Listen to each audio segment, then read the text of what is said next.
Okay, I'm back. Happy Monday. So, little recap here. This is Godless. It's an early access game at best. I don't even know if you can buy it on Steam right now. It's up on Steam, but I don't know if you can buy it yet. Still in development. It looks like it's a one-man show developer. For a one-man show, it's pretty decent, I think. Graphics are good. Sound is decent. Gameplay is good, pretty good too so far. Anyway, what is this game? It's a turn-based strategy game where, with what is it? Auto battle type elements to it, meaning that you don't actually control your units. You put them down on the playing field, and they do their own thing. You do have powers and stuff you can use, like damage, or change the terrain with like putting out a volcano or something like that. You got that kind of thing going on. But once you put the unit down, it does its own thing, and there's of course enemies to fight, kind of thing.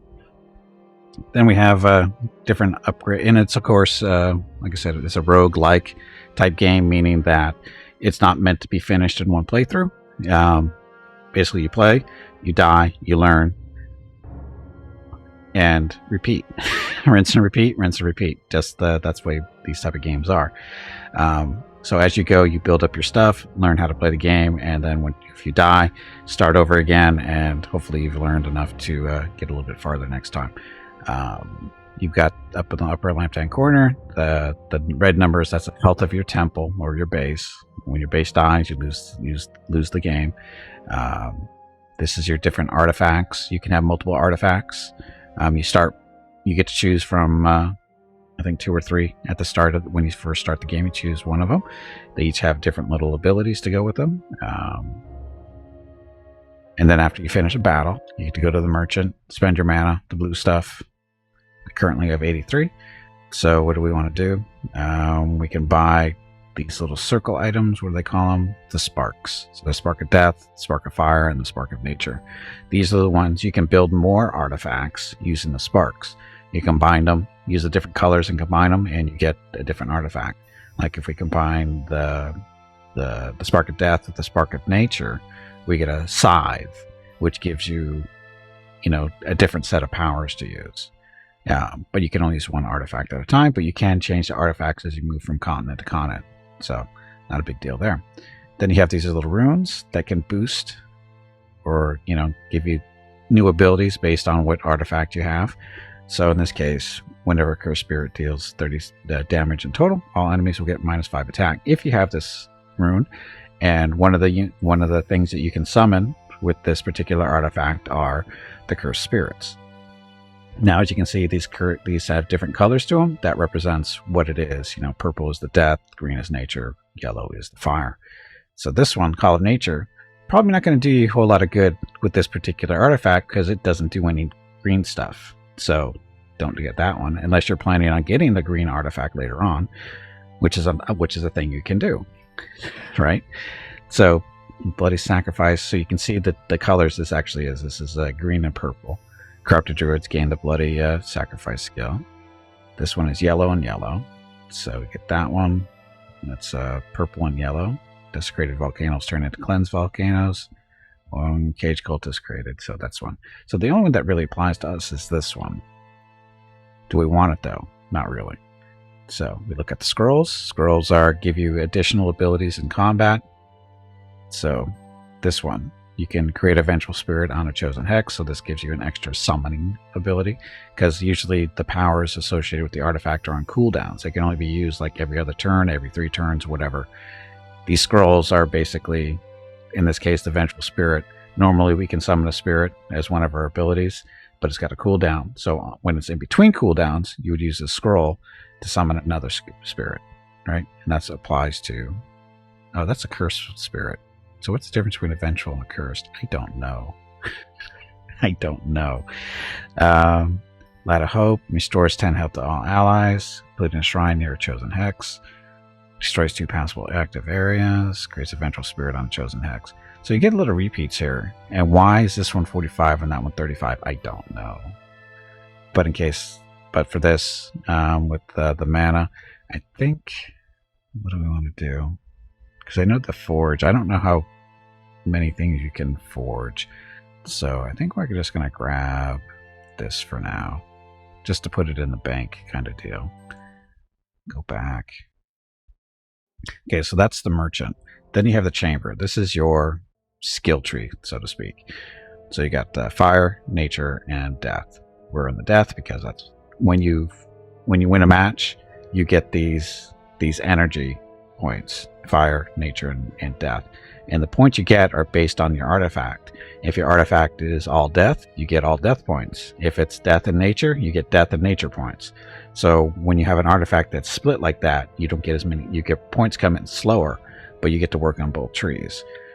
Now, if you do have a second, or a third artifact that say it's all nature, you can switch to that for one for a continent and then work this tree, or the fire one, or fire artifact and work this tree. So you can do that. But we're going to stick on the death one for now because we really haven't gotten very far yet. I don't know if I've even gotten up to 50 yet. But we're close at 35. So if we can win this next match, we should be able to hit 50 and see what that is. And then what else? Oh, the forge. So the forge, this is how you make your other artifacts. You use your little spark of death, or your sparks. Basically just plug them in here. If I had another one, we could do this. And now if I were to put a second death in here, it would just create this helmet all over again. So you don't want to do that. Now it doesn't matter if you put, say, a purple here and a green here, it'll create one thing. But what if you do a green here and a purple here will be different? I don't know. That's something we need to find out. But so far we've seen, what, 3, 4, 5 different artifacts, I think, so far. So, based on the colors, like you got the double yellow, double green, and double purple. And then we've seen a purple and a green. I think we've seen a purple and a yellow. I don't think we've seen a yellow and a green yet. So, but again, something to goof around with. Just to see how many actual different... So it should be, what, 6? Yeah, it should be 6 different artifacts with the different combinations. Unless the actual order matters, but I don't think it will. Not this early in the game's development. I wouldn't expect it to, but it might. Anyway, that. And then the armory is where your artifacts get stored, and you can actually see what they do in here. So in here, it's just you can actually see its abilities. Summon a cursed spirit. This is a fallen king, and this is inevitable death. This just does damage to an enemy. And these are your runes that you have access to it. To you that will actually help your stuff. So, the unholy touch of cursed spirits now affects all nearby. Okay, no. And then the runes. This is the current runes you currently have, which we don't have any. So, back we go, and let's do some fighting, so you can actually see the combat. And again, you get to place units, but you don't get to control the units. But you do get to place your base. And terrain matters. Like you put something... If you have an enemy walk into water, the shrine will get a +6 to maximum health. So you can either put somebody right there to buff your castle or temple. That's why you're buffing your health. If you put your castle into a forest, it will heal 3 every turn. 3 health. Or a regular unit, when they walk into a forest, will heal 7. Then we have this Elvis Temple. As long as one of them hasn't gotten close to it within 1 hex, it will do 10 points of damage to one of them. But once they get close enough, that damage gets turned on you. So, got that. We've got swamps. The unit walks into this. They take 7 damage per turn. That's the forest. Oh, this is the farmland. This is a way for them to heal. I haven't figured out a way of how to stopping the farmland from doing its job. It says, yeah, in the nearby hex, the food supplies will be unlocked. All enemies restore 3 health. Unlocks after rebuilding the activation. Yeah. So I haven't figured out a way of stopping this farmland from doing what it does. Mountains, impassable. So, in this case, our base is currently at full health. I think we'll put that, let's put it up here in the forest so it'll heal if it does take damage. And if they get close enough, if they stand here, they're going to be taking 7 damage every turn. They walk through this one, they'll take damage, so all that fun stuff. And our first abilities, we're just going to start with inevitable death and kill one of these guys straight out, like you. So Mr. Mage, he'll just stand back and he does range damage on your base until you kill him. And again, you can only do one of these skills per turn. And this thing, this is just telling us what our rewards are going to be. I guess I could have used the scroll. I don't know if this is a one-turn thing or not. It's probably experiment, huh? So this guy. So the Possessed Baron. He doesn't like taking damage. Oh, wait a minute. It says, this unit is immune to basic attacks for 3 turns. So we have to wait for 3 turns until his Infernal Armor. There's our answer, Zoran. It's right there on the screen. This unit is immune to basic attacks for 3 turns. So you have to wait until that goes away. So this is turn 1. So in turn 4, we can start kicking his ass.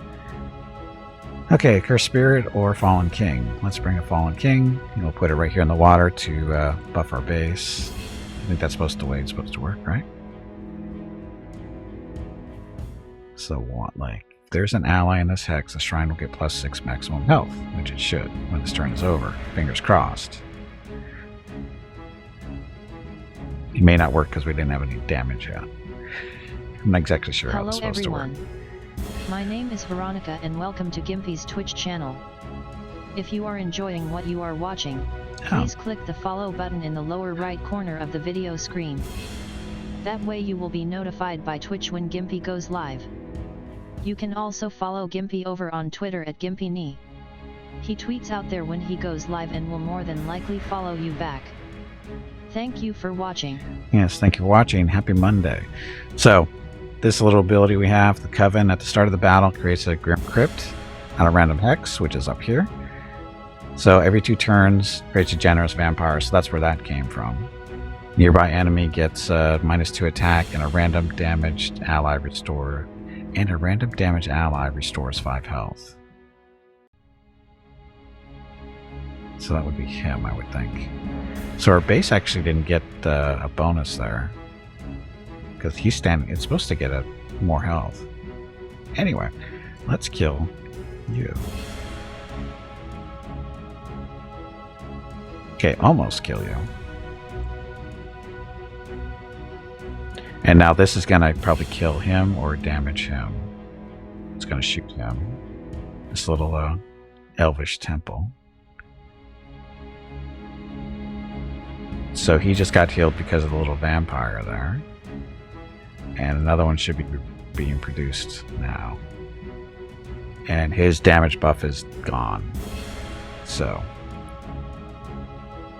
Spirit. So these little spirits. Enemy nearby gains -5 attack when this thing dies. Or it attacks something like that. Not exactly sure how that works either. Anyway, gonna put him there. Hopefully attacks him and hurts. And we should be getting another vampire out. There it is.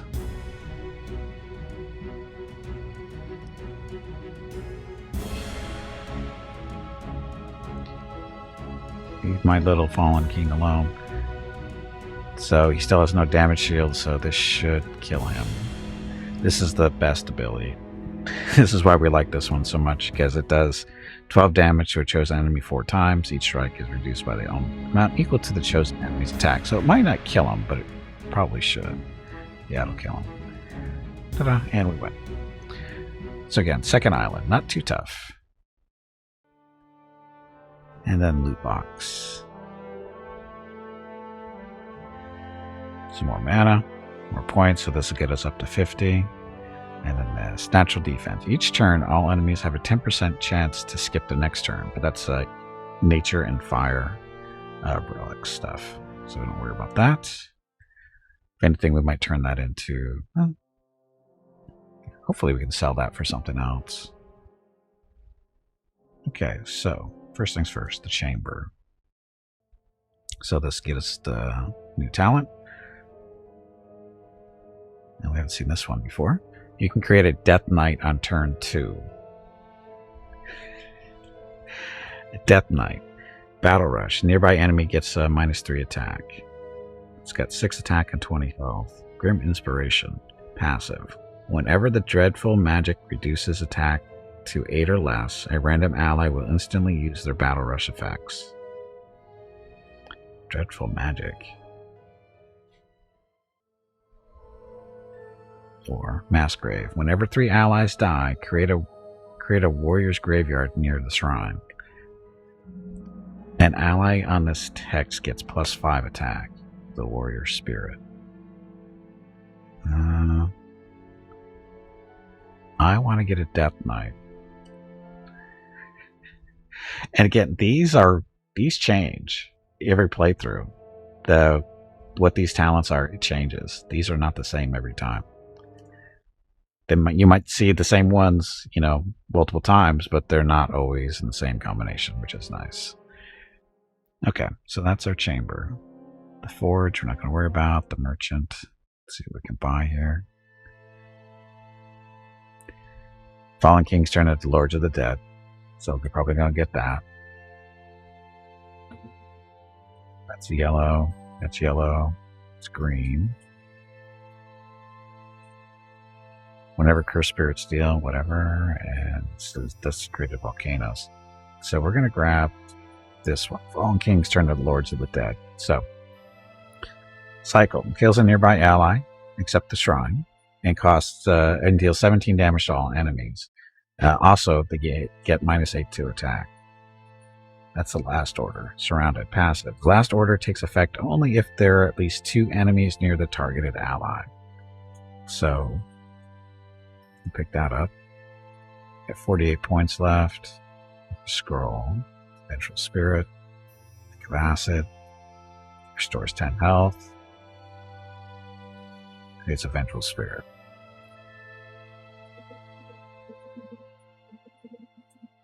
If there's a unit nearby, a random ally will get +5 maximum health. That's the Vengeful Spirit. This is a different one. So that's why they're different. No, it's the same one. 5 and 12. Plus 5 to health. Tubby, Plus did 5 you to hear health. that? There is a boss fight starting. No, there isn't. I heard the squirrel is No, there looking isn't. for you. That was Rocket barking. I think Mrs. Gimpy's home. So I don't understand why the different costs that are there. But it's okay. Okay, so back. Now, after you buy a rune or a scroll, you got to remember to go up to the top of the screen and turn it off. Do that. Okay, so then we have this stuff crossing the water. So exchange a random resource for energy. Exchange a random resource for a random scroll. Make sure you have at least 1 empty slot. Do. This one you get 2 choices. Exchange a random resource for some mana, or exchange a random resource for a random scroll. And what you can do is you click on these, see what your options are. You don't have to take them. You can just finish. Question is, do we want to take them? No, I guess we could take that. Oh, we don't want that stuff. We want this. Well, reduce our life for more purple energy. That'll get us up to 79. It's close to 100. Let's see.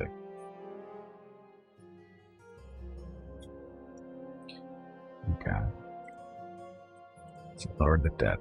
Okay, so the lights, greatest champions, blah blah blah, but one of them is waiting on this. So this is a tougher fight. Talvius, he's a pain in the butt. Hopefully we win. Hey, Bata, welcome back. Happy Monday. And now we fight. So he's basically a boss, so to speak. He's got a lot of health. Okay, for the most people, death is the end. For me, it's a chance to get rid of this damned oath. Please, set me free, Immortal One. Okay, gotta pick a spot for the shrine. So he's over here at 90 health. Now these little forts are going to generate a unit every 3 turns, and there's 4 of them. This is our crypt up there. There's the Elvis Temple. If we sit here, put our base here, we'll gain health and we take damage. When this guy spawns, we'll step right into the swamp. Oh, and he also gets these little sword and the stone stuff. If Talvius is on this or a nearby hex, he will obtain the Sacred Blade. +5 to its attack. He's a jerk. We're gonna go here. And we can start damaging him now.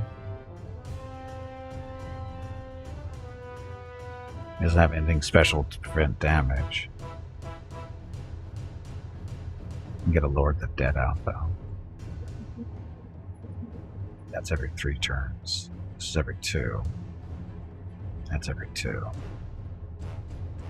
Let's get the Lord of the Dead out now.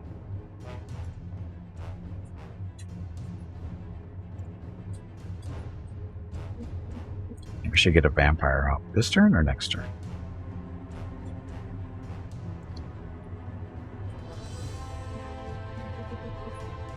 What happened there? So this are nearby little blotches on this. What just happened to him there? Zap him. That did nothing to him. That did absolutely nothing.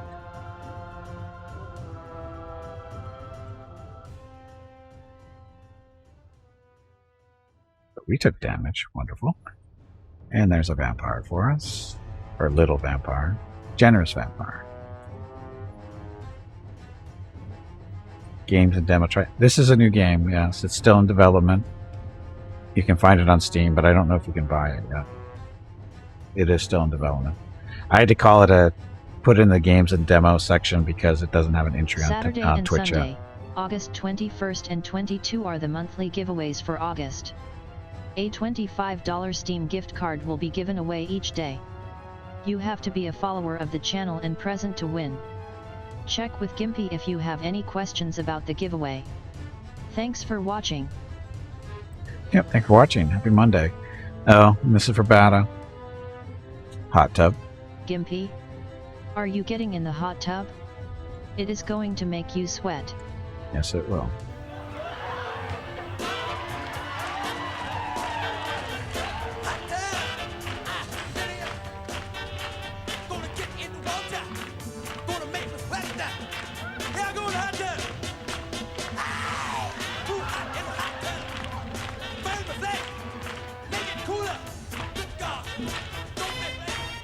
Dun, dun. Is my base even healing? It doesn't look like it is. Oh shit, should have summoned over here.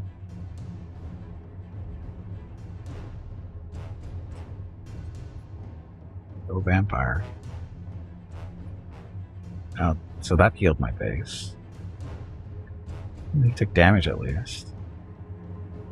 So Unholy Touch, I should have looked at his attack. His attack adds 16.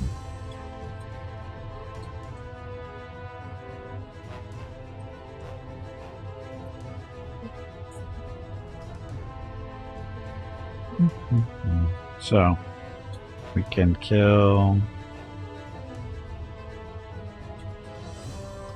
this guy, the knight.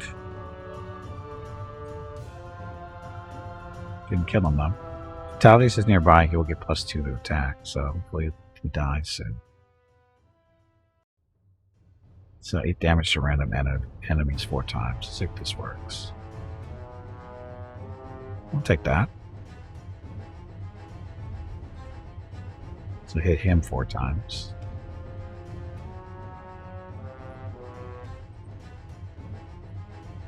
So another vampire just popped up. And died. And our shrine. No, our shrine is still on.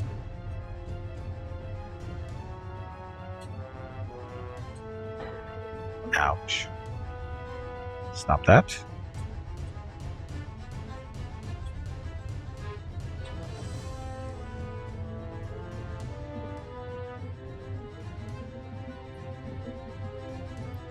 Okay, so I can summon another Lord of the Dead here. So let's do that. Put him here.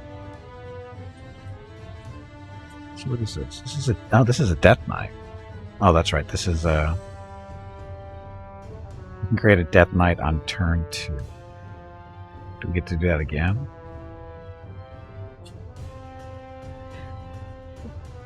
Near the dreadful magic reduces attack to 8 or less randomly allied ones to use their battle rush.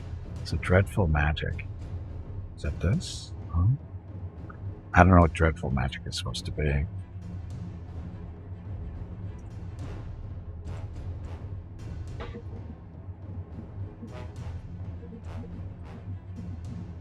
Okay. What's an auto battler?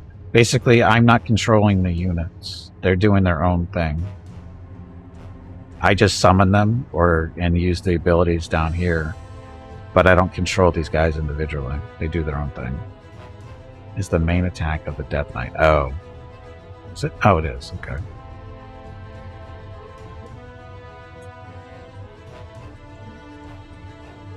Kill this guy. Almost killed him. Maybe the dreadful magic reduces attack to 8 or less. Okay, so it has to reduce their attack. The attack is 32.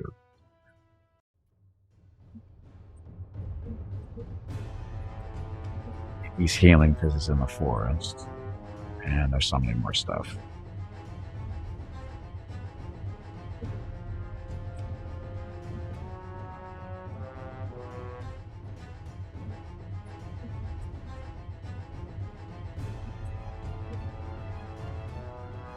Transfusions healing our base. Good vampire. We got multiple vampires out now. Oh, it healed him too. And didn't save him. We're gonna lose. This guy's healing way too much.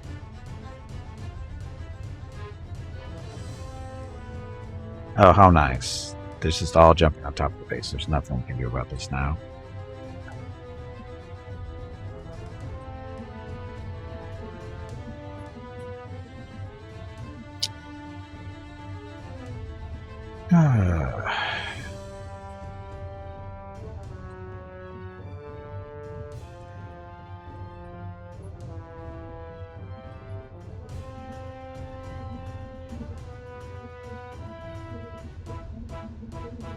So mana beam's not helping me out too much there, is it? Heal their base, I don't think it's going to matter.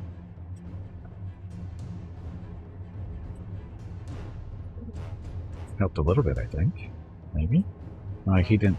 No, he still... Oh, at 9. Damn, we're done.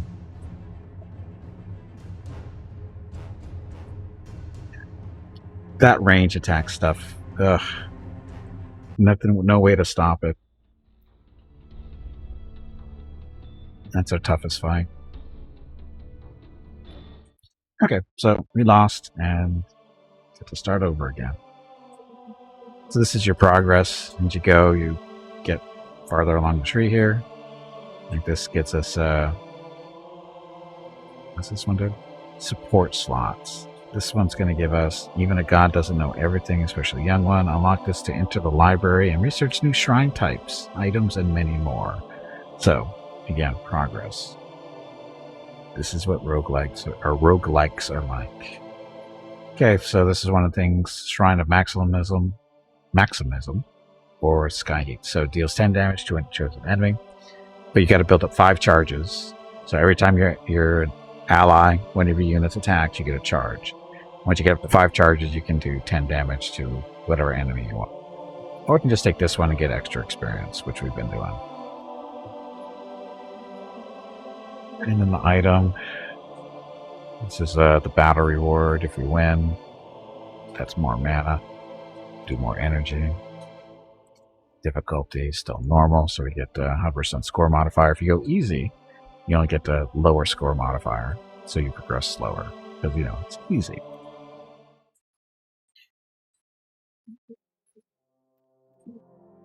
Okay, so we have no money to start with.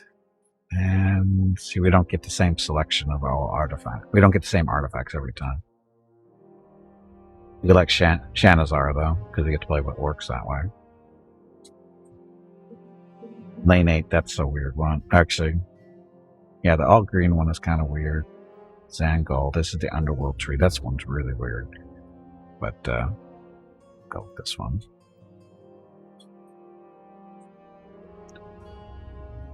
Dun, dun. Kill these guys. Oh, sorry, artifact. Now we go.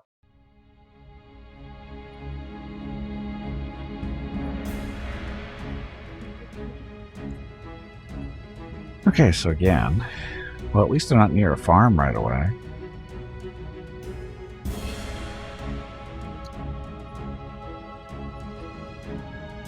Could put the base down here that walk right onto it into these swamps and die faster. Let's do that. Oh, that's right. Okay, so we get to summon a volcano. Volcano you put down and it does random damage to every square around it, friendly or enemy. This is summoning orcs. You summon 2 orcs that will just regular mad orcs. Once you get runes and stuff, they'll be upgraded. And these are cage cultists. Basically, it's 2 little cages that get summoned, and when the cages get destroyed, you get some cultists, or basically more orcs to join them. So we're going to put the orcs out first. Let's get this guy first. Let these guys walk into the swamp. Once they do, we'll see where we can put down a volcano.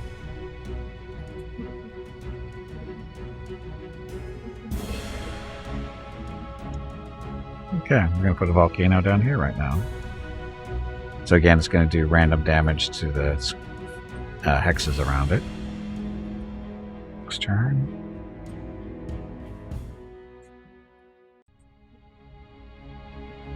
Okay, not too bad.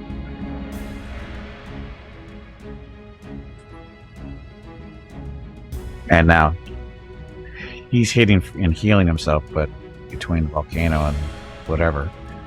So it's funny, is you put an orc here in a cage, and it'll burst out next turn to attack him. Or we can put, put one there, put the other one there. These guys come over that way. So these are cages. These are basically orcs in these cages. So he's already out.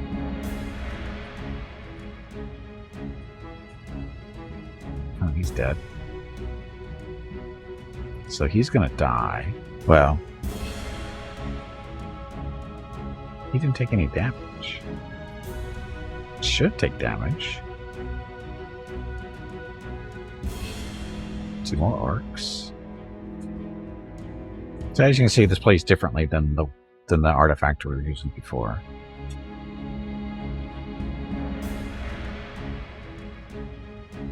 And we win. Again, that's the easiest map, of course, the first one. Okay, there's that.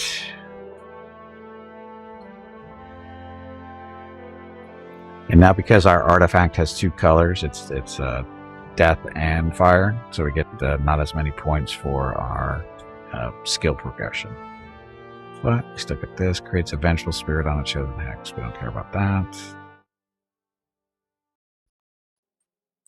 We can't use it. Or can we? Oh, we can use it. Okay.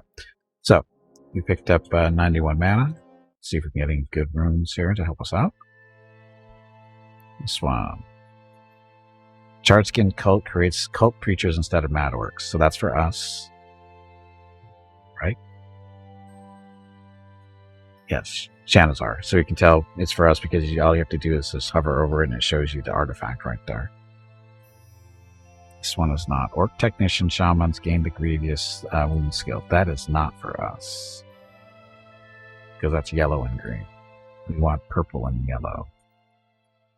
So, Caged Cultists create Enraged Berserkers instead of Mad Orcs.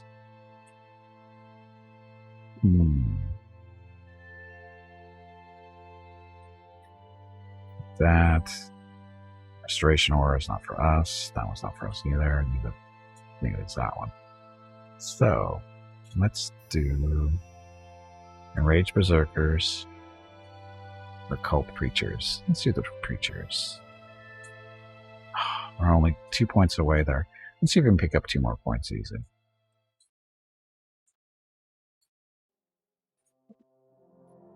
So for a rune, let's see what runes are available. So health for... So give up 9 health for this. Sure. So our health is a little low, but it's not that bad. Chamber, we haven't looked at this yet. I don't think we get anything yet. Yeah, we have to get up to 20. Can we get energy with something else? Nope, can't do that. And forge, we don't have enough sparks yet to even look at that. So on we go.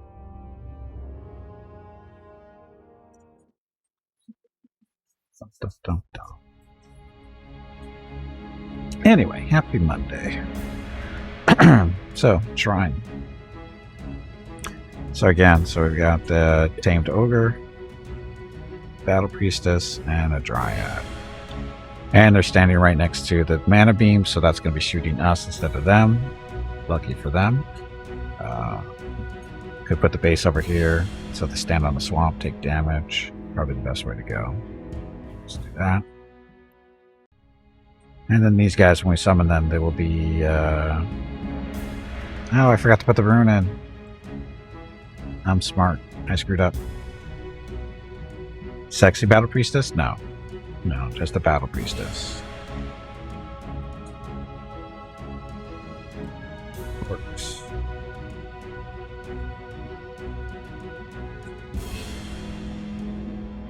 There are more allies nearby. The mana beam will target an enemy. If not, target an app. There's a unit nearby. A random unit will receive 10 damage. If there are L's favor. If there are more allies nearby, the mana beam will target an enemy. If not, it will target an ally. Let's do that. And again, I screwed up and I didn't put my rune in there. It's going to make me a little bit harder to win, but we'll see.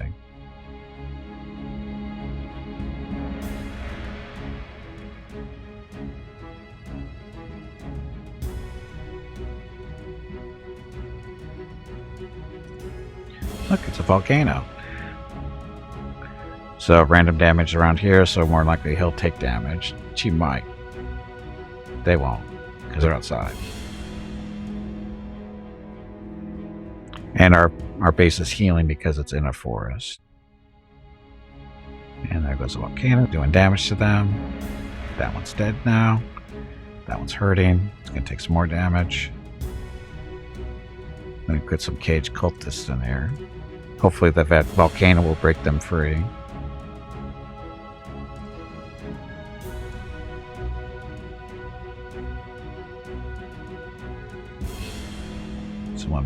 Both of them are out.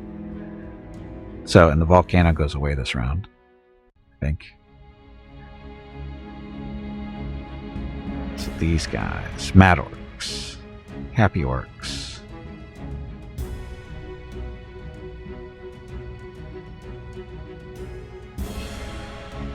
Okay, they'll summon some more orcs.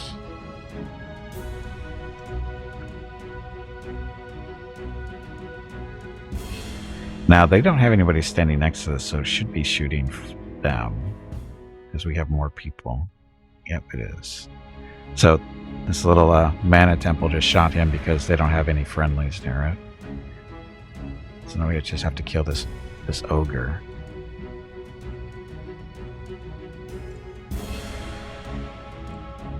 Volcano there. So if he moves that way, got a good chance of being zapped. This thing still has 2 charges left, so it gets zapped again anyway. Just like that.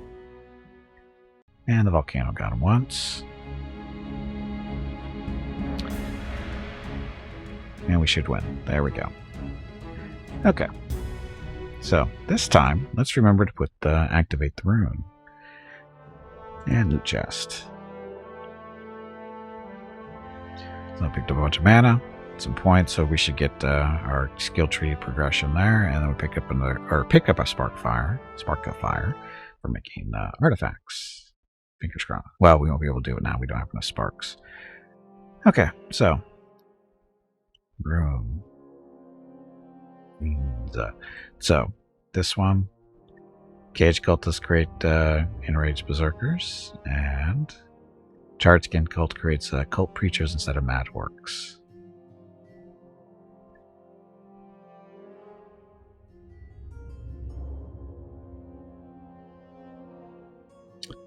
Okay, so the chamber.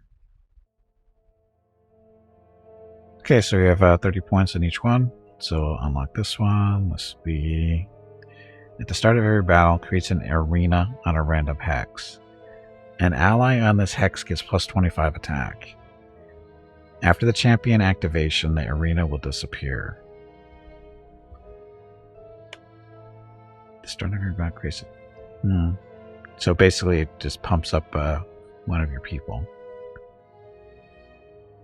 Or every 2 turns, a random ally gets the Weapon Mastery buff. Weapon Mastery, 45% chance to attack again at the end of the turn. Tempting. Let's do that one.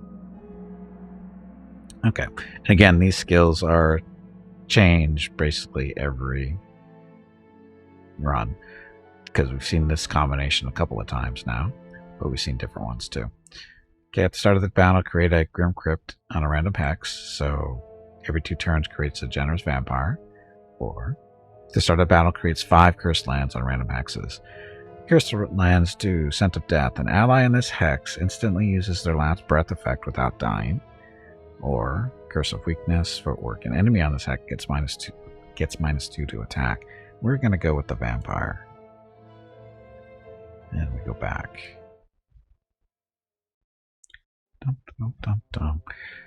Okay, so Merchant.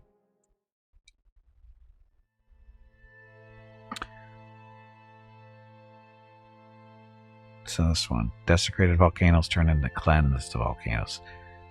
Deals 2 damage to 5 different enemies. Bound by flame. Adds 50% of the damage dealt by the lava splashes to attack of all Cage Cultists. Soul. Hey Gimpy, have you hydrated lately? Yes. If not, you really should. Restoration Aura until the end.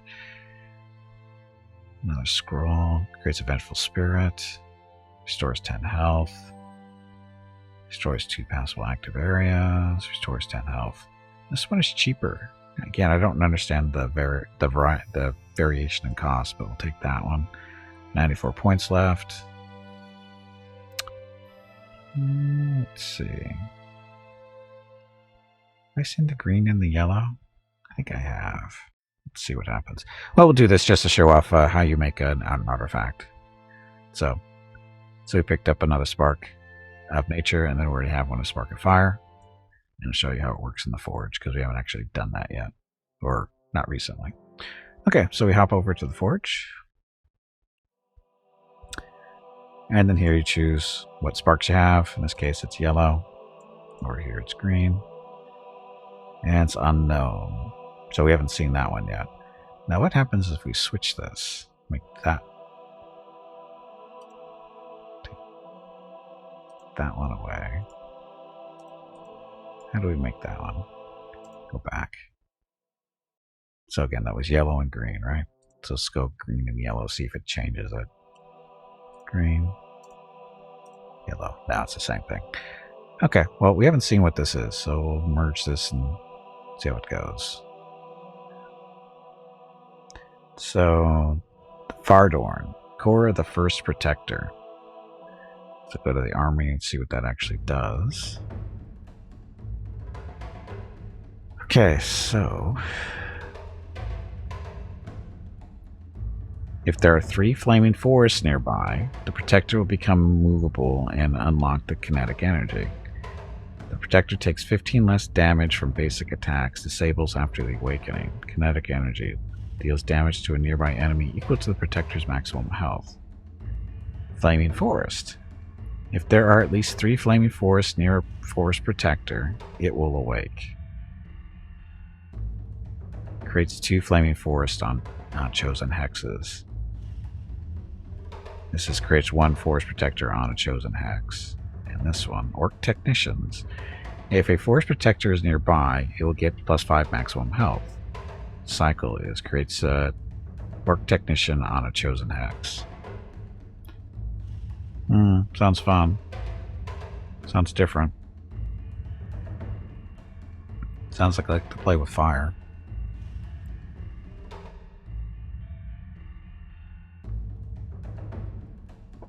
Disables after the awakening. What does that mean? Cycle. If there are 3 flameless forests nearby, the protector will become movable and unlock the kinetic energy. Deals damage to a nearby enemy equal to the protector's maximum health. So what's the protector? Mirror force protector. So this is a Orc Technician. Flaming forest. Okay. 1 force protector on a chosen hex. Doesn't sound very strong. 1 of 18. Yeah, we're experimenting. Let's try this one. My problem is if we lose. Do I want to do that here? Like a person with a blah for a bunch of mana or strong healing. Exchange a random resource for energy. We don't have to do this.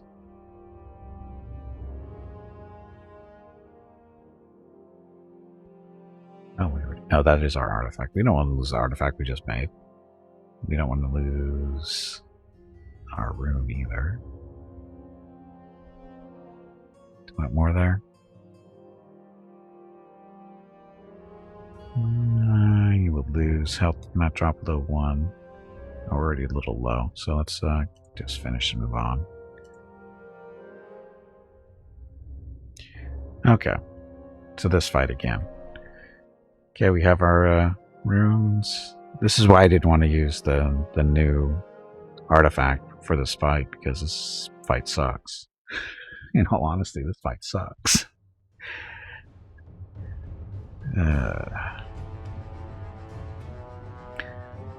Okay, tired sigh. Enemies tried to burn me countless times. As you can see, it led nowhere and will not, though. I hope you'll prove me wrong. Okay, shrine. Good job, Bata, beating up on a locust. So where do we want to sit?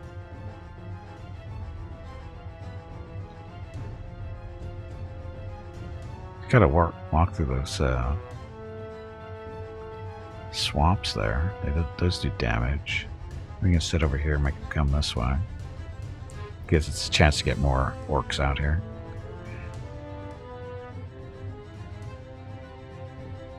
Cult Preacher. Destroys nearby cultist, cage cultists and deals their attack damage to a random enemy.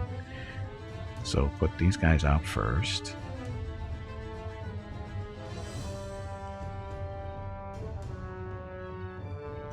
And the next turn we'll send or summon the orc cult, or what are they? Orc cult preachers, and they'll free these guys. So he just got buffed, didn't he? That's not fair.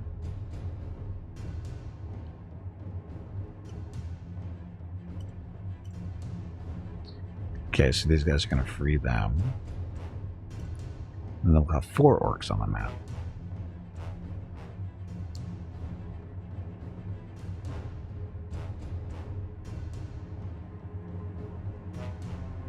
And these are actually berserkers.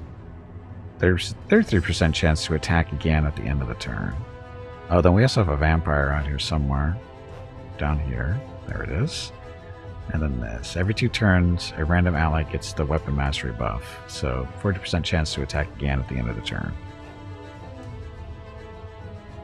Oh, look, we have a volcano. Put it right there. So you can walk through it, take some damage.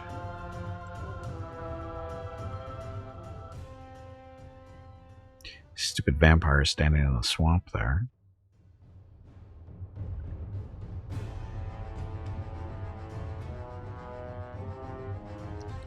Hit him once at least. Oh, he got the double attack. Preventative. That's fair. Meanwhile, he just gets to beat the crap out of her base, kill everybody. Again, this is why this fight sucks. Not only does he get to kill units as he's moving, he's doing damage to your base as he does it.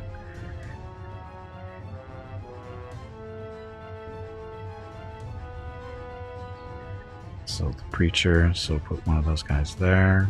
Is he a preacher? He's a preacher too. Let's put you in the water. So the preachers are going to free these guys. Hopefully. And dying in the swamps.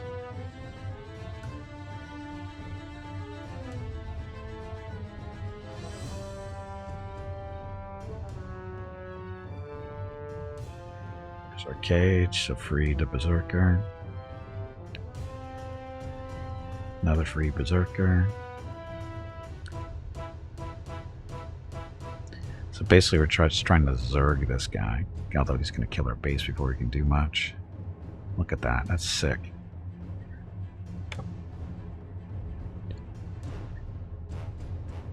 Okay.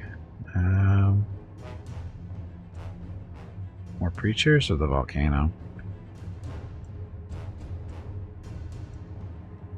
Preachers.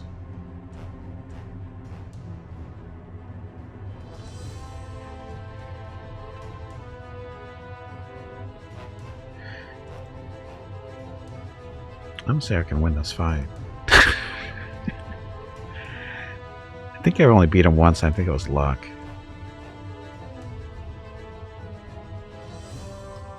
You get double attack, but it's not doing any damage to him. There it goes. We might win this. Our base is down to 38 health, though. 15 health. We're not going to do this. And then, that makes... It's not fair. He just does way too much damage to the base. He gets basically 2 attacks on the base a turn, it seems like. I don't know how to stop that.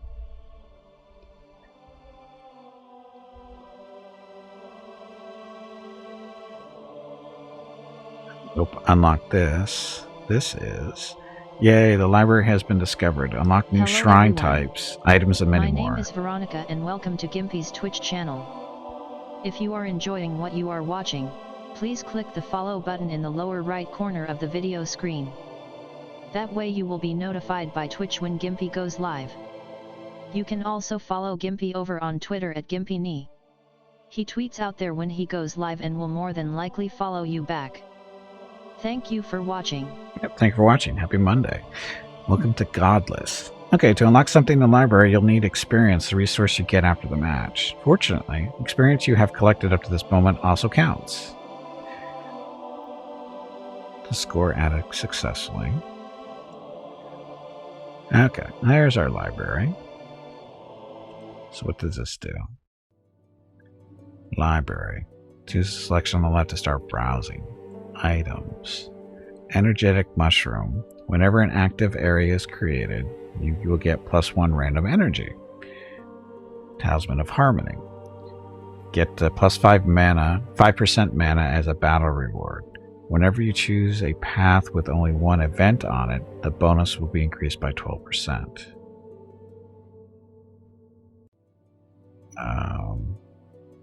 Shrines. Overgrown obelisk.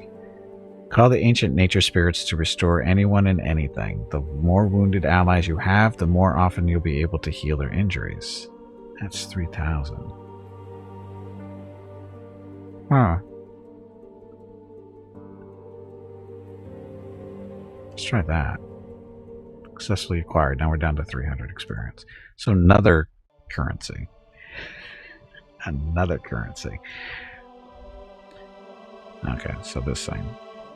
So, restores 6 health to a chosen ally. The ability gains 1 charge at the start of your turn for each damaged ally, including the shrine. So I'm going to guess if it works like the damage thing, you're going to need so many charges before you can do it. Damage 1 is 5, so I'd guess this is probably 5 as well. So we'll see how it goes. Okay, marker effect. We still have to unlock that stuff. More items. Energy or mana? Let's do energy. Oops, Difficulty, still normal. So score modifier is still 100%.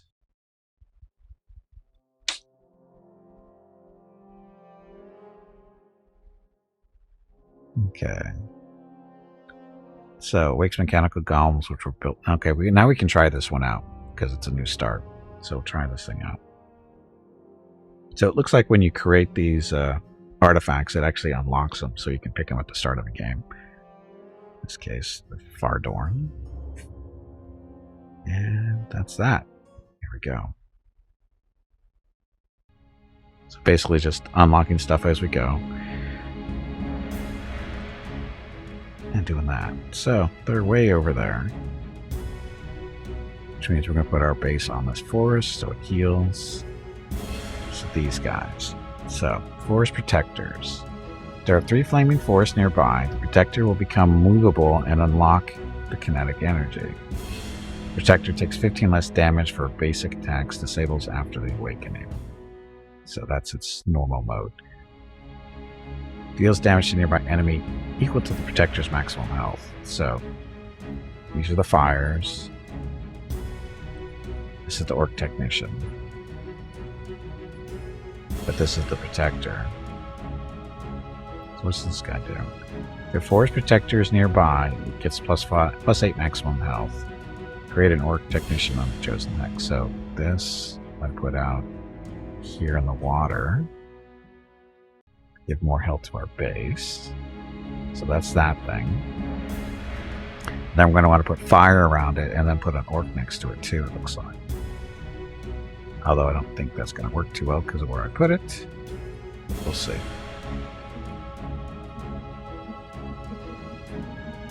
I'm guessing we can burn the swamp. It will awake. Create 2 flaming forests on chosen hexes. The swamp. Oh, there's a cycle time there. Forest protectors nearby will gain +8 maximum health.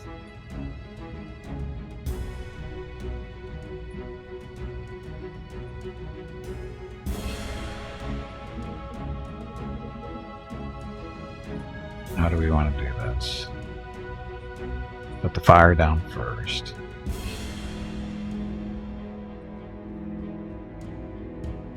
It's burning.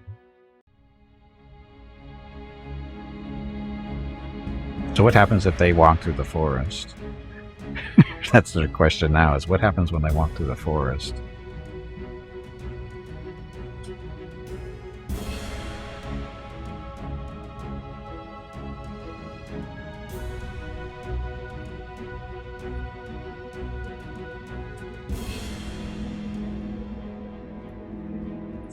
Him there. It's supposed to buff that thing, right? Gets more health. And we activate one more fire and this thing will come alive.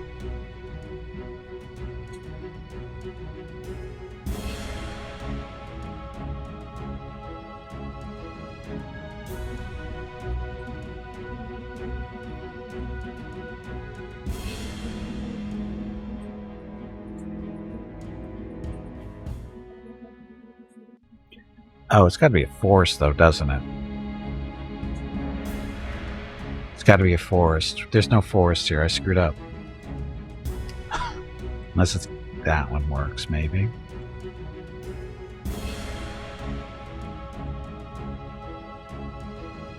Oh, no. Oh, we're creating the forests. I just noticed that. That one we just made. So he's awake now.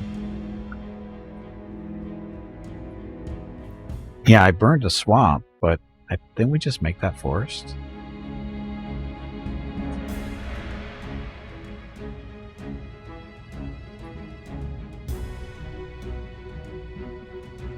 So he's awake. He should be awake now. Or do we have to create 3 new ones? Got a lot of health up there. So that one's awakened. Oh, he's got 26 health, so he just added that to that health. He should add to that one too, right? If he doesn't die on us. Cheater.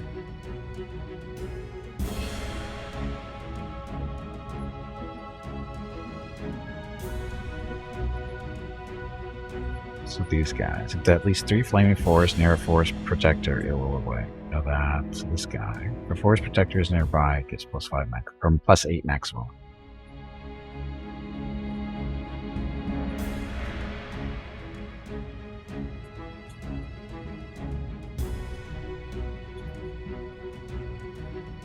So what's the kinetic energy do again? Deals damage to a nearby enemy equal to its maximum health. So basically, the stronger it is, the harder it hits. Stop dying. Again, can't heal until we get 6. Or can we do it now?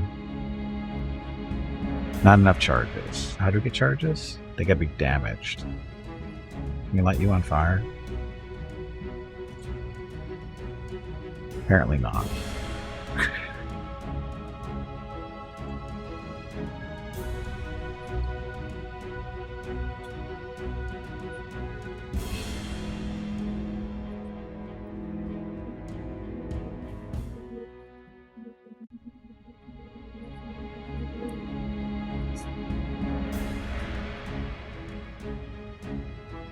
Dun, dun, dun. So many bright flashes here. Oh, that son of a bitch. Just killed everybody. How the hell? What the hell is that thing? A high demon. Oh, he turned into a demon. That's not good. It's gonna be kind of hard to get that at least. We're gonna lose this. This is our first try in this with this build, and we're gonna lose because he turned into a demon and killed everybody in the process.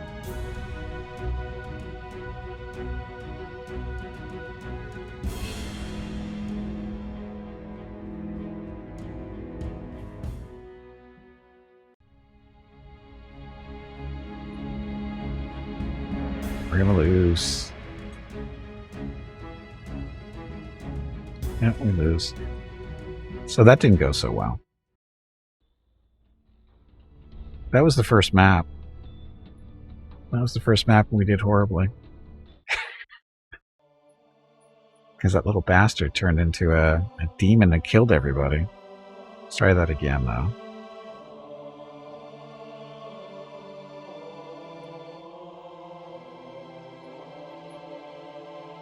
That one, do normal.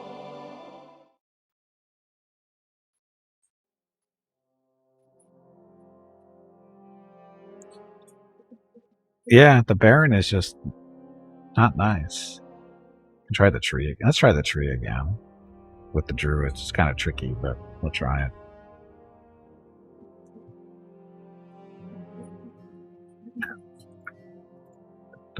That should be starting automatically. If it's the only one you choose, that should get filled in for the first map. You only have the one artifact.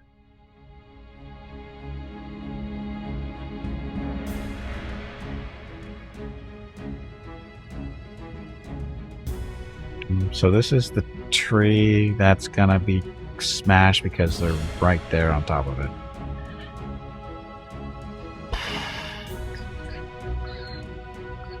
There's the council mage. There's a dryad. Well, this is gonna be kind of tricky.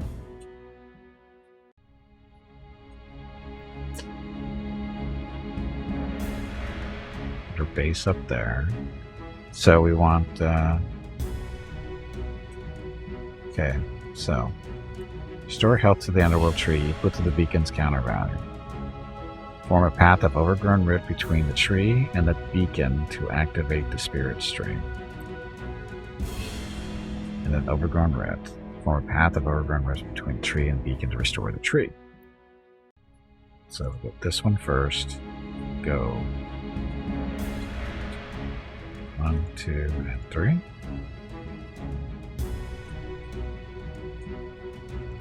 I can't summon those.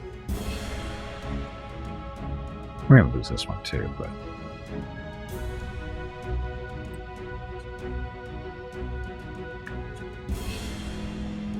So he's going to be beating up on our base over here. But if we lose this, we still die. We basically have two ways to die here. So the Beacon of Souls up there. And then these guys. If a Beacon of Souls is nearby, its counter will get plus 35. All their beacons will get 20 when this thing dies. This is Druids. So we need to summon our... How's this going to work? That didn't heal up, did it? So they have... Cheater. Gotta summon Druids. Okay, so Druid. There and there. Well, I don't think it has to be near it. So restores health to the Emerald Tree equal to the beacon. Form a path. So if a Beacon of Souls is nearby, its counter will get 35. All other beacons will get plus 20. So I don't know how this is supposed to work. It doesn't really matter anyway.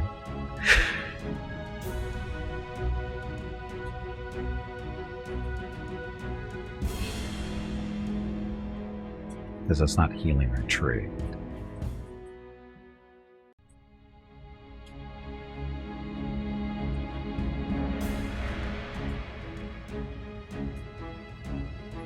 So the rift. Step through this, that. Now we can heal. 6 health. 2. You. So we don't want you to die yet. Because we want to get a beacon out here first.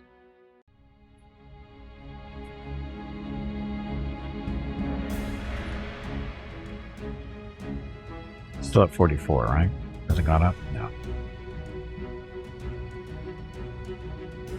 42. Cheating bastard.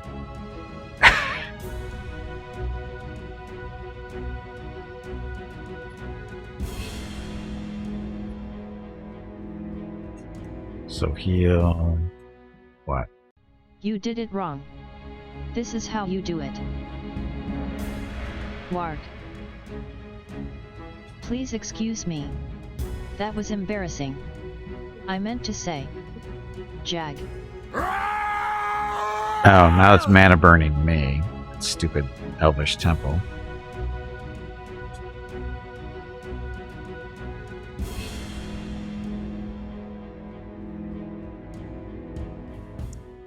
Okay, so Druid. You there, put you there. So he should attack that one. He should go after the Ogre. The Ogre probably kill him. But next to this, it should make the tree heal, right? Fingers crossed, maybe. Just to see if that's how it works.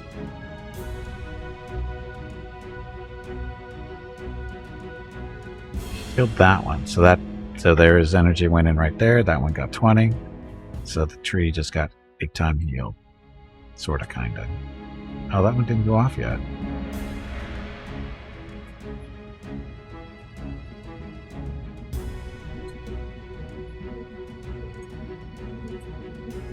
And that tree's got to pick up a lot of life.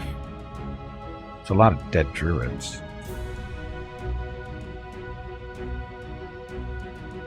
Still only at 85, but that's at 70. So another rift. Does it matter if we do this?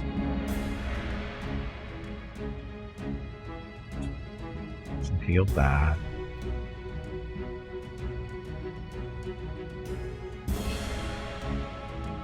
So I guess this just lets us put the beacons out farther.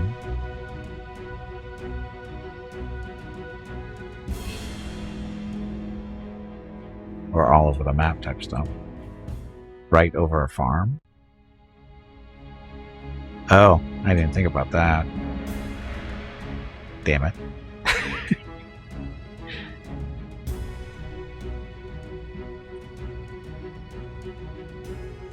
They picked up more energy there. Oh, health's up to 155.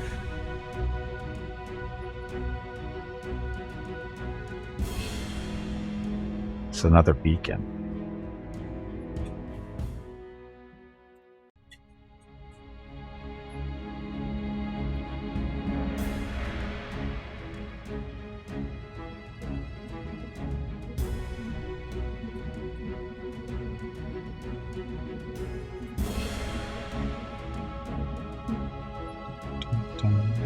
Beacon's up to 225. Of course, our base is down to 57.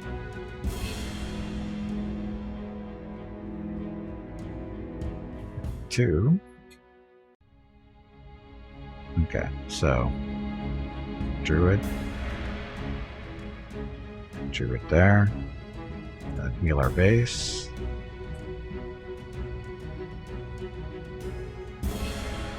Didn't seem to do a whole lot of healing there, did it?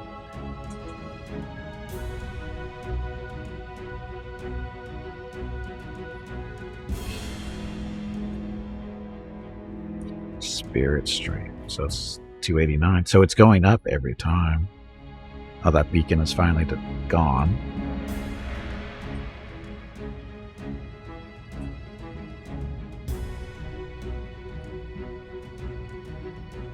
So that beacon just got sucked up with energy. 735. That's going to get us over 300.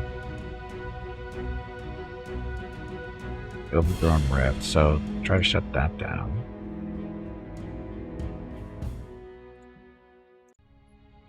Oh, let's see. That might work. No more healing for them. Of course, our base is down to 34.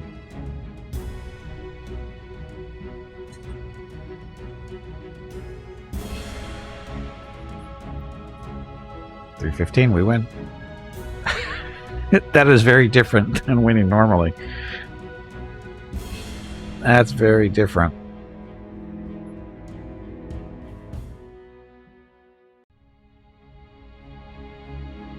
That is very different.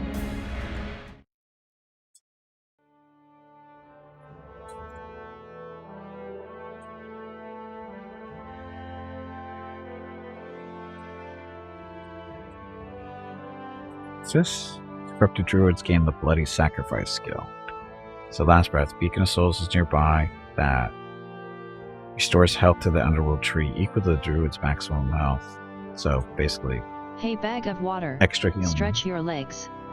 You have been sitting in one spot for far too long.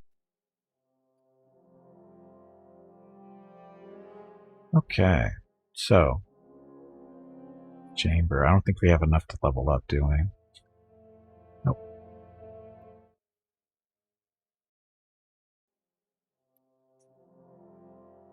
Okay, so the merchant. What do you have for us? So we are green and purple. Okay, Zoran, thanks for watching. Thanks for the assistance too. Have a good evening. Okay, so this one. Places a strong bark skill of the underworld tree with the restoration aura. So Dead Man Exodus. When the underworld tree is fully restored, you will win, right? If the underworld tree is destroyed, you lose. Aura. Whenever the tree's health is restored, it will restore an additional 12 health. So it basically heals faster. That one. That one. That one. That one. So I think we'll take that. The restoration aura, so it heals that much faster. Acid Licks, Vengeful Spirit, Acid Lake, Acid Lake.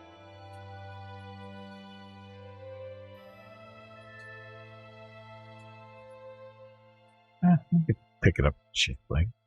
Do that. Dun, dun, dun, dun. Okay, so that. Can't forge anything. Can't do anything in chamber. This is exchange a random resource for our shrine is down to 37 health.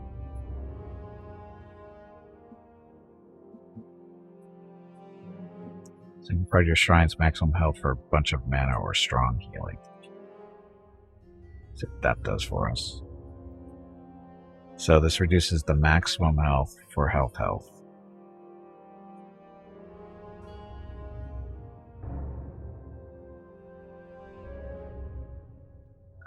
I think we'll do 24 and take the 62. We get 10 extra health for 1 extra point.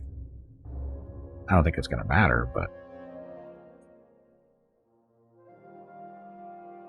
Okay, next map.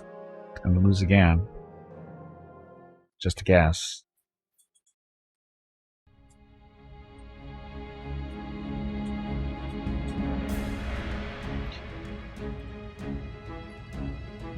Oof, tree's right there.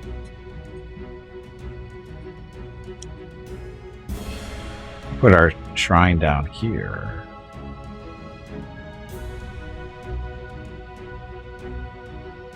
We put it all the way down here too. So they can only get to us by 1 square. So let's do this without taking damage. Okay, let's do that. Then we do the overgrown rift. We're going to put that right on the farm from the start. This, there, there, there. So they don't get a farm this time, little bastards. So no free healing for them. There's no mana shrine to zap people. So that's a guess. Guess that's good for everybody. And here they come. So put a beacon there. Oh, I probably should have put it right there.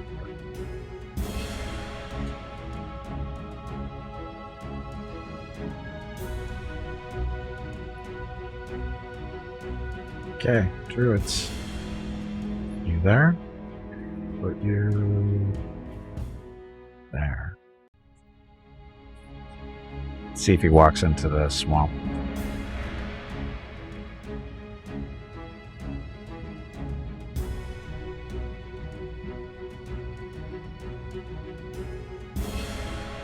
This is the Baron again. It's possessed Baron. He needs to die yesterday.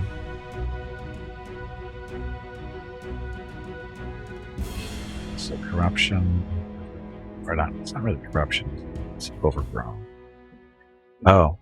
I screwed up. It's supposed to be connected to here. That beacon's supposed to be connected to this tree, not our base. Go me. Okay, let's heal our base.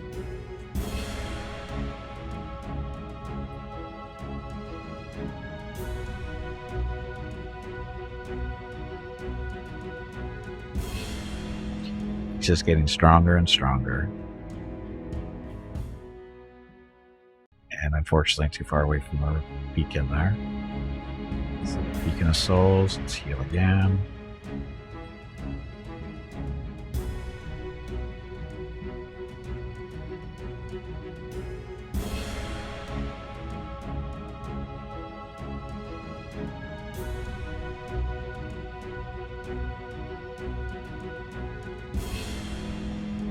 So I messed up. I messed up right from the start. Connecting our base to the beacon. It's got to be the tree.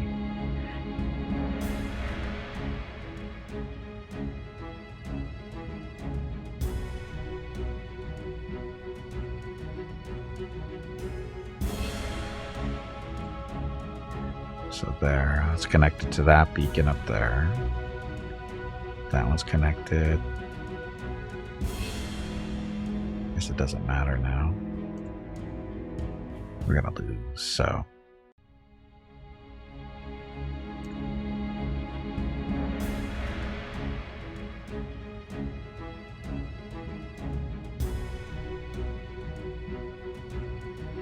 There's no energy out of that beacon.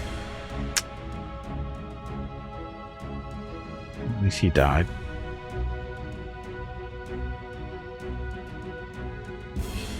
So, druid. There. Oh, now he's gonna walk on that. Well, actually, that'll kill him too, won't it? Hopefully his energy goes over to the beacon.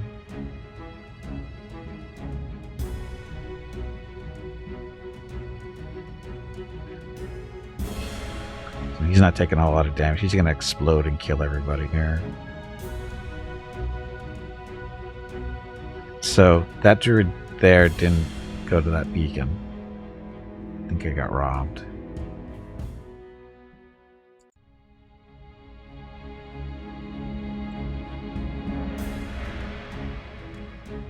Heal our base. Not that it matters. We're still gonna lose.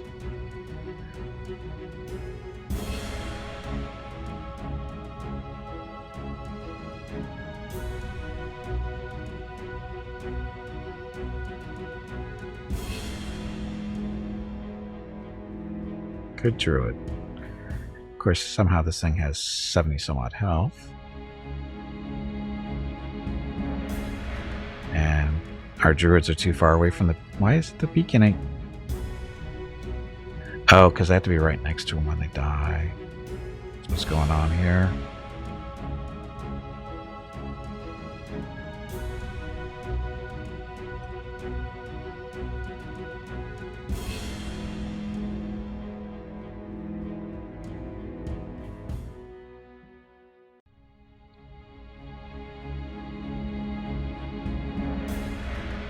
Base.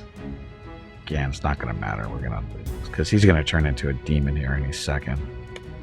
He kind of reaches maximum. The Baron will turn into a demon.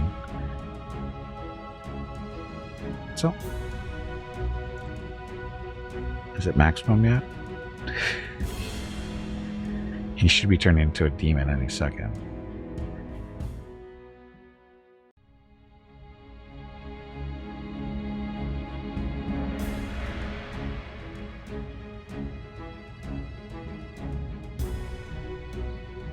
Not that it's matter, our base is gonna die. So Beacon of Souls there, it's counter gets 20 blah blah. So there's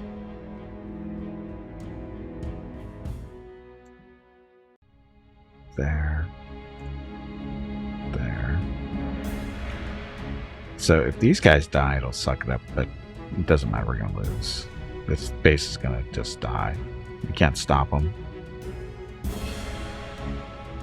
Again, I screwed up from the very beginning because I connected my base to a beacon instead of this tree to the beacon. So anyway,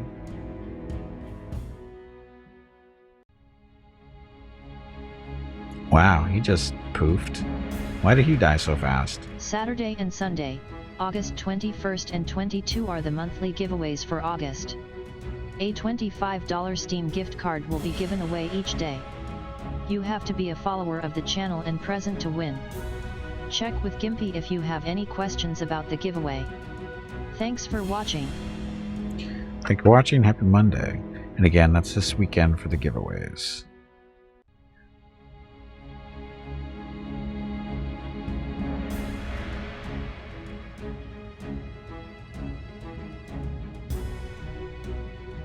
And we lose. Well, now. Oh, well.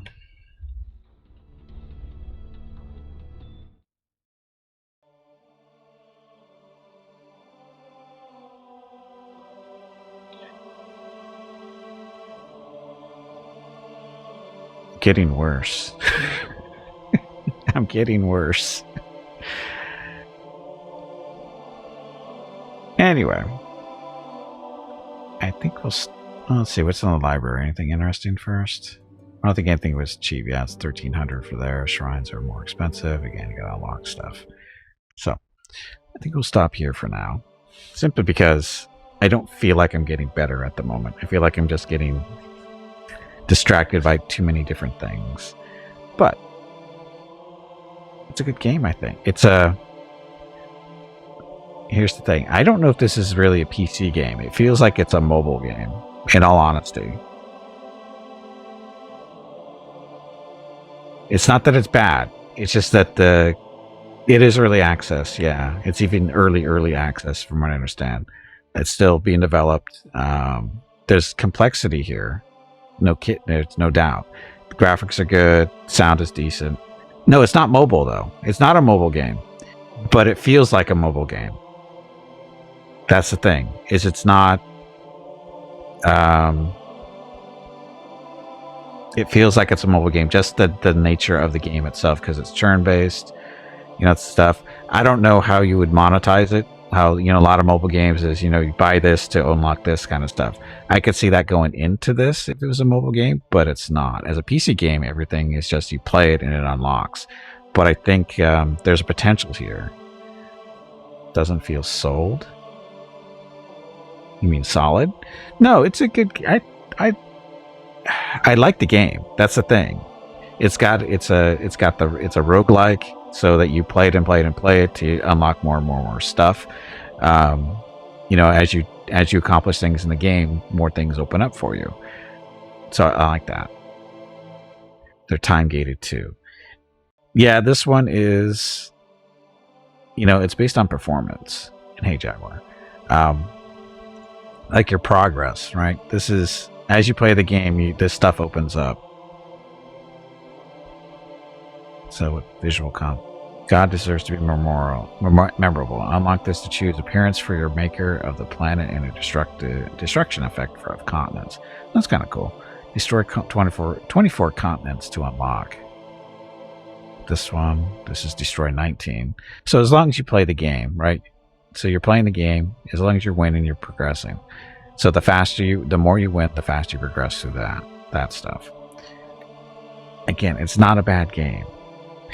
It's just that it feels like it's a mobile game, just because of the nature of it.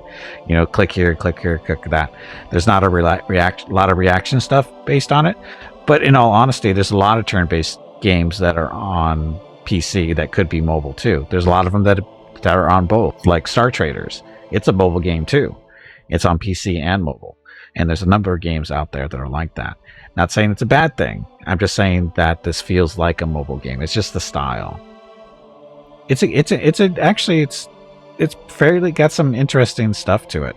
Like, here we just start a game and show you. Like this whole thing, these are your different shrines that you can have. These unlock as you play. So this one gives you more experience. This one allows you to do more damage as you build up charges. This one allows you to heal as you build up charges. Same basic system between them. One allows you to damage enemies. The other one allows you to heal your friends. So you got that. We'll start with experience. And then you got these items. This stuff all unlocks. So as you can see, we haven't even unlocked that stuff up there. The items. This one gives you more energy when you win a battle. This one gives you more mana when you win a battle. I've been going the energy route. Why energy? Because energy opens up your skill tree stuff. And the difficulty. This is a nice little thing. Easy. Score modifier is only 80%. Normal modifier is 100%. I'm guessing that as these open up, you'll get a bigger bonus on your score modifier. So you get that. And then this whole thing, we haven't selected an artifact. So these artifacts open up as you create the artifacts. Like when you first start the game, you have this one. This is the death artifact. This is the first one I think you start with. Well, maybe you could choose between two.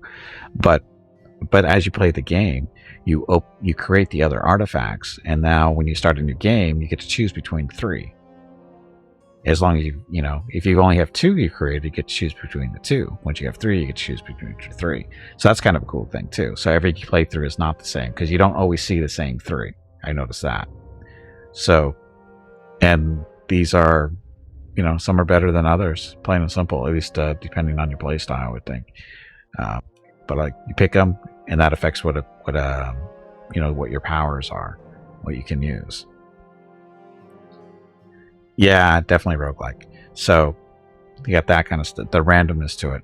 And then you have your merchants, right? You use your mana that you build up after that you get from your winning your battles, and then you use your mana to buy your runes that will enhance your abilities for your artifact. Although you can see not all the runes are for your artifact, they're for other artifacts too. So you can switch between artifacts as you move from continent to continent. So, but you have to make the artifact first. So if you don't have a second artifact, you can't switch to it, even though you may have had it in the past.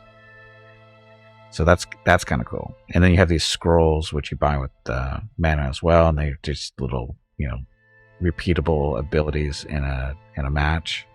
And they travel with you, because you can have up to 3 at a time, and you can have up to 2 of the runes active at a time, which I think each artifact can only have 3 possible runes, and then you can swap them out too. So you may eventually pick up all 3 runes, but you can only use 2 at a time. And then these are your sparks that you use to create your artifacts. And I think I've opened up all 6 of them now. I think there's only 6 combinations. So that's kind of cool. What else? Oh, the chamber. This is your skill tree. So this is your energy that you get from winning a match. And what determines how much or what energy you get is the artifact. So if your artifact is purple and purple, you get basically purple stuff only. If it's purple and green, you get purple and green, which means this progresses slower as you go through your battles, because you're splitting your energy up that way. So it's kind of a, how do you want to affect your progression? Focus just on fire, nature, or death, or split them up and progress a little bit slower. And these, as they unlock, they're not always the same skills. They vary. From what I can tell, this looks like there's 2 or 3, maybe 3 or 4 at the first level, and there's probably the same thing at these other levels too, because we haven't hit 50 too often. So that's an interesting thing too. So every playthrough is going to be different, even if you're going the same route or trying to do the same route, the same artifact all the time. You're still not going to get the same skills every time.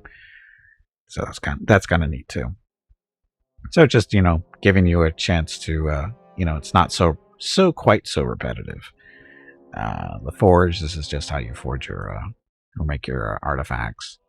Again, using this. So you just pick a color there, merge it. There you go. And then you go to the armory to see what it actually does. In this case, the Daros. So these are the abilities you use in combat. These are the runes that apply to that particular one. So 3 runes, 3 powers, 3 runes, but you can only have 2 of these active at a time. So choices. So again, it's an interesting game. It really is. It's a little addictive. I like it. Oh, and then also forgot about this stuff here. Oh, no, we did that at the beginning, so we're good there. And then just go to the islands. Oh, the 3rd island sucks. The 3rd island with that boss that you have to get through. He's tough, simply because he's a cheater. He gets to basically hit your base at range. He gets to damage your base every turn. I think he gets at least 1 attack, possibly 2, depending on what's going on, it looks like. And he also gets to kill your units in the same turn, too, because he's tough. So he comes in, he'll kill one of your units and then do damage to your base at the same time from across the map. So, kind of a tough little fight. I think I've only beaten him once. Came close to the 2nd time, but I've only beaten him once. And then we lost on the next map after that. So it's not easy, that's for sure. Until you learn the systems, it's not easy. It's that time again. I don't think it's broken. Some water to keep that brain moist. It's a rogue game. It's a roguelike game. That's the way they work. Sometimes you're just meant to lose. It's just bad luck, because there's another unit that can show up on the 1st island, the Baron. The Infernal Baron or something like that, where if he does the right things, he turns into a demon. And when he turns into the demon, he'll damage everything around him when it happens. So if this actually happened to me when I was using one of the relics I just made, or just learning how to play, and I had all my units were just about to win, and he turns into the demon and kills the majority of my force, and I end up losing because he's a little bastard. He basically has a damage absorption shield for the first 3 turns, so you can't hurt him then. And when it goes away, that's when he starts working on being a demon. And then when he becomes a demon, he's a pain in the ass. And he's not super tough, but you have to kill him before he becomes a demon. Otherwise, he's a pain. So, so you got to learn this kind of stuff. And again, that's random, because you don't get him every time. He'll show up on the 1st island, he'll show up on the 2nd island, or not. And then there's other ones that are, kind of similar. So again, it's random stuff, and it makes the game a little bit more interesting. And it's, to drive you forward, that kind of stuff, get you, challenge you, and make you learn how to do stuff, I guess, or learn to be better. I don't know, or just be lucky. Sometimes it's just be lucky. So again, not a bad game. I like it. And again, this is one guy. The one guy is the developer, as far as I know, and for one person, I think it's done pretty well. And no bugs that I've noticed. I mean, it's built in Unity, no issues whatsoever. Technical wise, everything's been solid. So that's good, especially for something that's still in development. You know, it's still considered an alpha. So I think it's a good game. It's got potential for sure. It's definitely a time killer. Or just, you know, pick it up, play it for like 20 or 30 minutes, put it down, come back to it later. It's one of those type of games. Yeah, it's a cool system. I like it. It's a, like I said, there's randomness to it to make you keep coming back for more. You know, go, oh, that didn't work out for me. Let me come back, you know, or try again. It's like, oh shit, this is different this time. You know, so even though you're still on the same, you know, doing the same fights basically against the major players, you know, like the third island is where the first boss is, and I think there's what 10 or 11 continents right now that you have to get through, and I've only made it to the fourth continent once, so again, that doesn't mean that it's hard. It just means it's a little challenging. Then there is luck involved, and making mistakes. You know, read the text, and the text isn't always clear on what it means, but you got to pay attention to stuff, and like use your tool tips and stuff. Like when you hover over, you put your mouse over something and read the boxes, read what they say, because it's usually important. And I like the way the terrain matters too. Like the swamps will do damage, the water will give your base a buff, that kind of stuff. For the King is a play many times progress type of game also. Oh yeah, For the King is same idea. Yep. A lot of games like that. And they're done, and this one is done fairly well. And like I said, I didn't really run into any noticeable bugs gameplay wise, and no technical bugs at all. So like it hasn't crashed once, which is good, especially for an early game. Good signs. So anyway, let's see. I think we'll stop here. I think 4 hours roughly is good enough to evaluate this, and that is for Unity. Well, honestly, Unity has been, the newer games built in Unity have not been a problem. It's the games that are like 2 years or older, like Battletech or something like that. Those are the games that give me issues. The newer ones, they're probably using a newer version of Unity, right? And they're not giving me issues. So maybe they figured out what it is with the newer version of Unity, and maybe that's what it is. But again, the newer games that are built in Unity are not giving issues. It's the games that are like 2 years old or older are the ones that give me the issue, because they're built on an older version of Unity. So at least I think that's what it is. Just my guess. Not a game developer, and I don't use Unity or Unreal or that kind of stuff. So I'm just guesstimating there. But all the new games that I've been playing with that are built in Unity have not been giving me issues. So that's a plus. That's a good thing. But anyway, this game, not too bad. And again, it's an early access, and we'll see how it goes. We'll keep an eye on it and see if any additional stuff gets put in, or tweaks here and there, because it could use a little tweaks in some of the fights are a little scary, but we'll see. Anyway, that'll be it for Godless for today, and I will take a quick break, and then we'll get back. I think I'll just check out some more what is it, Medieval Dynasty, because that's going into full release on September something or other, so a couple of weeks. That'll be going live on Steam and other platforms, I'm guessing, and we're going to play a little bit more today just to progress and get some more stuff done in there, and just to relax for the rest of the day too. So that'll be it for Godless today, and I'll be back in a few minutes and with the Medieval Dynasty. So thank you very much for watching. I'll be back shortly. Enjoy the video.